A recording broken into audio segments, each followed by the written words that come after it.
चा आणखी एक गुन्हा दाखल झालाय। हा भगवान कोकरे आश्रमातल्या मुलींशी अश्लील चाळे करायचा, त्या विरोधात बोलायला आता हळूहळू मुली पुढे येत आहेत। तर या प्रकरणाला राजकीय अँगल असल्याचीही चर्चा आहे।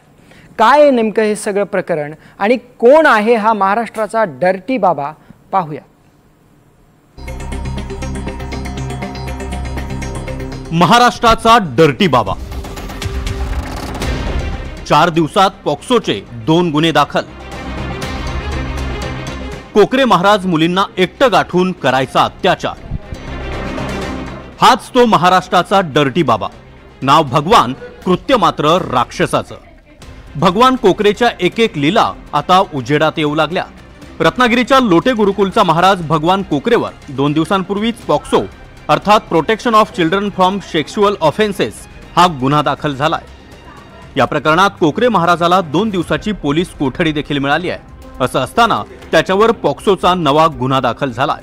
त्यामुळे रत्नागिरीत एकच खळबळ उडाली आहे। रत्नागिरीच्या लोटे गुरुकुलामध्ये भगवान कोकरेचं आध्यात्मिक गुरुकुल आहे। यामध्ये अनाथ, निराधार आणि आर्थिकदृष्ट्या दुर्बल मुलींना मोफत शिक्षण आणि आध्यात्मिक शिक्षण दिलं जातं। याच आश्रमात कोकरे महाराज मुलींसोबत अश्लील चाळे करायचा। कोकरे महाराज आश्रमातल्या मुलींना एकटं बोलवायचा किंवा एखाद्या खोलीत एकटी मुलगी बघून तिथे जायचा। त्या मुलीला मिठी मारायचा, मुलींना स्पर्श करायचा। त्याबद्दल मुलींनी कुणाला सांगू नये अशी धमकीही द्यायचा।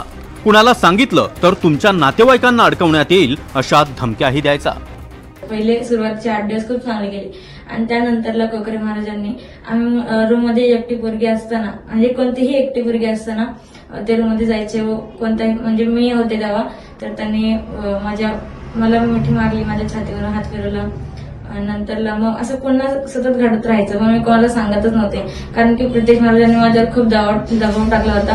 प्रत्येश महाराजांनी मला धमकी वगैरे दिली होती की कोणाला सांगायचं नाही, कारण की भगवान महाराजांची ओळख खूप मोठी आहे। जर तू त्यांच्यावरती तक्रार केलीस तर तुझ्या वडिलांना अडकवण्यात येईल, तुझ्या भावाला संपवण्यात येईल, तुला संपवण्यात येईल व तुला शिक्षण घेता येणार नाही, असं बोलून मला कोणाला काही बोलायला नाही सांगितलं। आता या कोकरे महाराजाविरोधात तक्रार करण्यासाठी मुली पुढे येऊ लागल्या।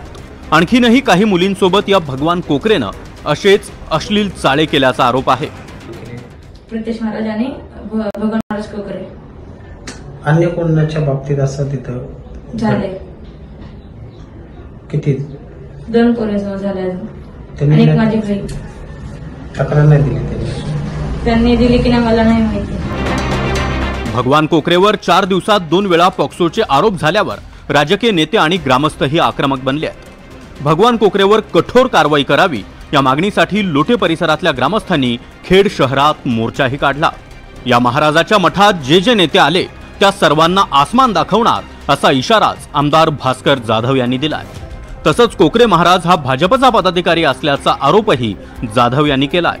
माझ्या मतदारसंघामध्ये जी गोशाळा आहे त्यातला जो कोण महाराज आहे, महाराज, त्या महाराजानं एका अल्पवयीन मुलीवर लैंगिक अत्याचार करण्याचा प्रयत्न केला, तिचा विनयभंग केला आणि एकाच मुलीबरोबर नाही तर हे प्रकरण अनेक मुलींबरोबर झालेलं आहे। जे या महाराजाच्या मठामध्ये आले होते नेते, ज्या पक्षाचे नेते आले होते त्या सगळ्यांना मी आव्हान करणार आहे आणि त्या सगळ्यांनाच आता मी आसमान दाखवणार आहे, एवढंच मी तुम्हाला सांगतो। त्या गुरुकुलमध्ये या लोटे परिसरातील ज्या मुली शिक्षण घेत होत्या त्या पीडित मुलींवरती गैरवर्तणूक करून त्यांनी अत्यंत घाणेरडा प्रकार जो केला आहे, त्या पीडित मुलीने जे तक्रार दाखल केलेली आहे त्या संदर्भात निवेदन देण्यासाठी आम्ही इथं आलेलो आहोत। पोलिसांचं सुद्धा अभिनंदन आहे की त्यांनी ही घटना त्वरित त्या घटनेचं गांभीर्य लक्षात घेऊन त्या भगवंत कोकरेवरती कडक ॲक्शन घेतलेली आहे, त्यांना अटक सुद्धा केलेली आहे। भगवान कोकरेची गोशाळा आहे, ती गोशाळा अनधिकृत असल्याचा आरोप आहे। ही गोशाळा बंद करण्यासाठी गेल्या काही दिवसांपासून राजकीय दबाव आणला जातोय। त्यासाठीच भगवान कोकरेला विविध आरोपांमध्ये गोवलं जात आहे असा आरोप कोकरेच्या पत्नीनं केलाय। गुरुकुल चालू केले आध्यात्मिक लोकांना, मुलांना आध्यात्मिक शिक्षण मिळवण्यासाठी।